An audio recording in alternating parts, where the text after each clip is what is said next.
All right, Chagiga, Daf Ches. So on a previous daf, we had a machlokes b'Sham Beis Hillel about whether you can use or what you can use the money from your meiser for. And Beis Hillel says that you can use the money of your meiser for a Shalmei Chagiga. So we want to understand that a little bit more. So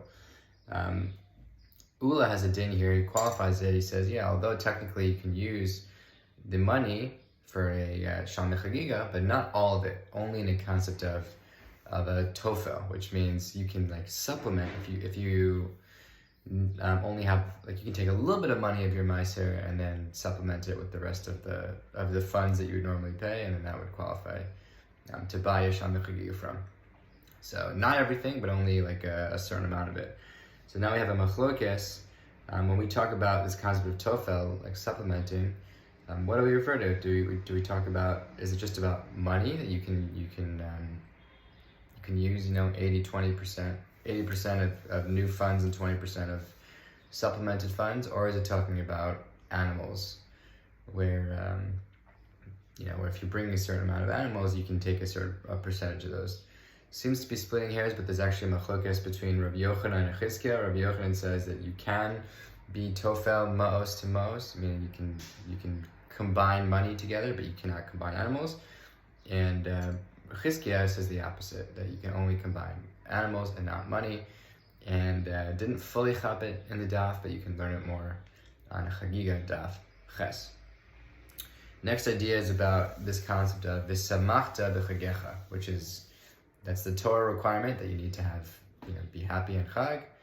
Typically, we understand that to mean that you need to eat meat. And we also learned that you can combine v'samachta b'chagecha with shlamim. Like, there is a way where you can eat your shlamim, the meat from your shlamim, and that qualifies as like the meat to, for Simchas Yontif.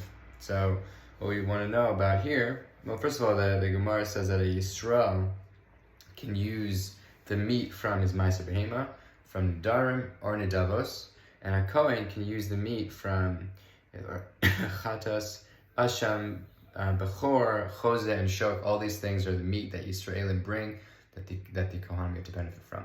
So all these have substantial meat, and you can use these for your Yantif meat. Certain things that are not necessarily substantive, for example, like chicken, or like mincha and like the carbon mincha, or like certain types of ofos.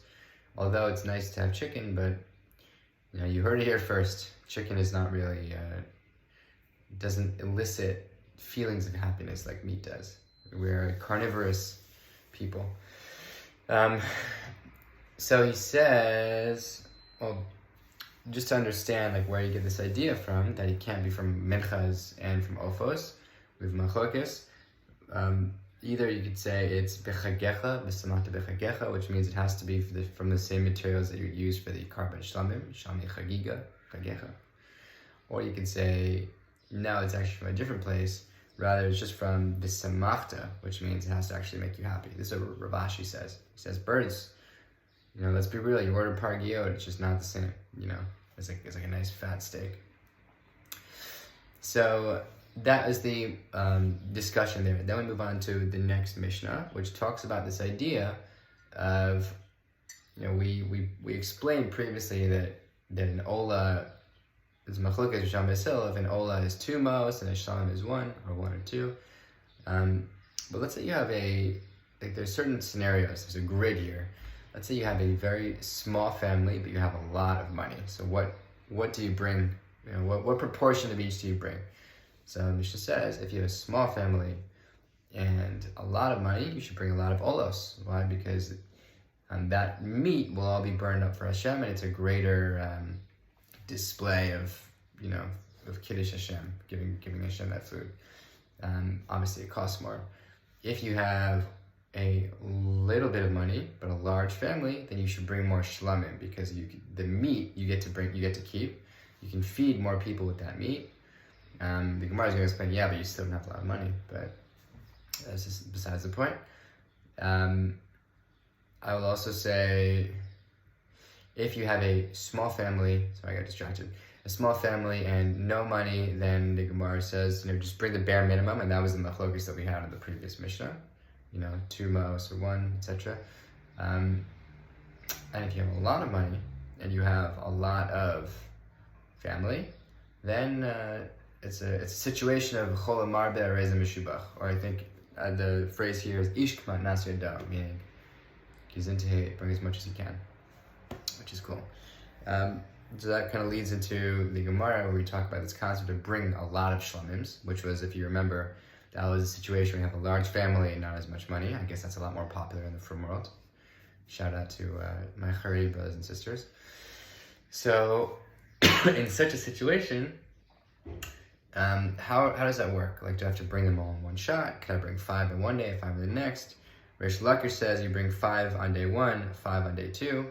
Rabbi Yosef, or Rabbi Yochanan says once you stop, you cannot resume bringing more shlamim, so you have to just bring them all continuously in one shot. It's a little bit scary because if you bring too much, remember you're not supposed to bring a carbon where the meat is left over, so you really have to try and eat everything in one shot. But that's the machlokes Rish Lakish and Rabbi Yochanan, and then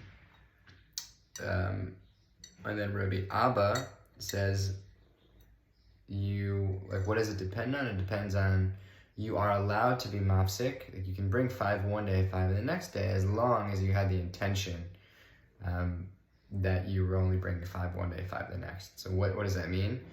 It doesn't just mean that you brought 5 today and then there's just not enough time in the day, so you just bring 5 the next day, because that doesn't really mean you had intention. That just means that you weren't able to bring all the ones that you wanted to. But rather, it's a situation where there's a lot of people in your family, they're hungry, there's plenty of time left in the day, and even still you say, no, these 5 are going to wait for tomorrow.